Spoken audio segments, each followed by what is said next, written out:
విశాఖపట్నం సీతమ్మధార వెంకటేశ్వర స్వామి ఆలయంలో వైఎస్ఆర్సీపీ ఆధ్వర్యంలో పాప ప్రక్షాళన పూజలు జరిగాయి.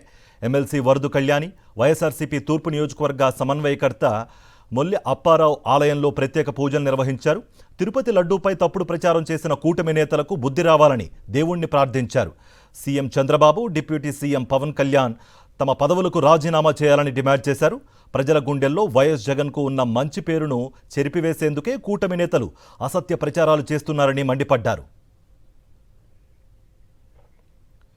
విశాఖపట్నంలో వైఎస్ఆర్సీపీ నాయకుల పూజలకు సంబంధించి మరింత సమాచారం మా ప్రతినిధి నాయుడు అందిస్తారు.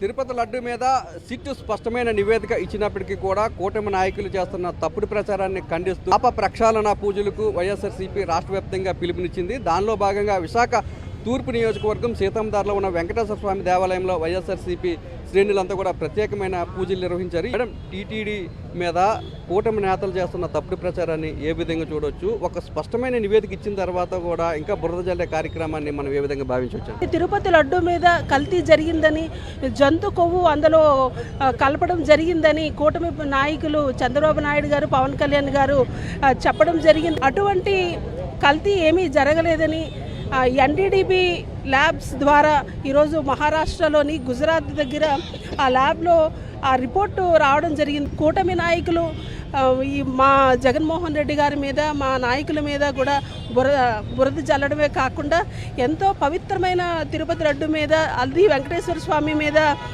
ఇలాగా చెప్పడం అన్నది చాలా దురదృష్టము. ఎవరి దగ్గరైనా తప్పించుకోవచ్చు, కానీ ఆ వెంకటేశ్వర స్వామి దగ్గర నుంచి ఈ కూటమి ప్రభుత్వ నాయకులు ఎవ్వరు కూడా తప్పించుకోలేరని తెలియజేసుకుంటారు. ఇటువంటి తప్పుడు ప్రచారం చేసే నాయకులకు ఎలాంటి బుద్ధి చెప్పాల్సిన అవసరం ఉందనుకుంటారు? ఏదైనా ఈరోజు తిరుమల తిరుపతి దేవస్థానంలో ఎంతో పవిత్రంగా భావించిన మన శ్రీవారి ప్రసాదం మీద ఎంత దుర్మార్గంగా గత సంవత్సరం నుంచి కూడా వీళ్ళు టీవీ డిబేట్లో కానీ డైరెక్ట్ ముఖ్యమంత్రి, ఉప ముఖ్యమంత్రి, తన తనయుడు లోకేష్తో పాటు అందరూ కూడా ఏదైతే యానిమల్ ఫ్యాట్ కలిసిందని ఈ రకంగా దుష్ప్రచారం చేయడం అనేది శ్రీవారి భక్తులందరికీ కూడా వారు దెబ్బతీశారు. ఎక్కడ కూడా కల్తీ జరగలేదు, కేవలం రాజకీయాన్ని కల్తీ చేశారు చంద్రబాబు నాయుడు. వీరికి నిజంగా సాక్షాత్తు ఆ వెంకటేశ్వర స్వామి వీళ్ళకి తగిన మూల్యం ఈ యొక్క 2029లోపే వాళ్ళకి ఏదైనా జరిగి తీరుతుందని ఈ సందర్భంగా వెలబుచ్చుకుంటున్నాం. ఎందుకు జగన్మోహన్ రెడ్డి మీద పదే పదే ఇలాంటి తప్పుడు ప్రచారాలు దిగుతున్నారని మీరు అనుకుంటారు? రాష్ట్ర ప్రజలందరూ కూడా భారతదేశంలో సనాధర్మాన్ని కూట్లు పడుస్తూ ఈరోజు చేస్తున్న ప్రచారాన్ని ఈ పవన్ కళ్యాణ్ గారికి, అలాగే మన సీఎం అయినటువంటి చంద్రబాబు నాయుడు గారికి బుద్ధి రావాలని కోరుకుంటున్నాం. చంద్రబాబు నాయుడు గారు ఒకసారి దేవుడితో పెట్టుకుంటే ఆ ఎంట్రన్స్ బోర్డు దగ్గరే ఆయన అలిపిరి ఎంట్రన్స్ బోర్డు దగ్గర ఆయన చావు బ్రతుకుల మధ్యన వెంకటేశ్వర స్వామి చూపించారు చుక్కలు. అలాగే కూడా ఈరోజు లడ్డు మీద కూడాను విష ప్రచారం చేశారు.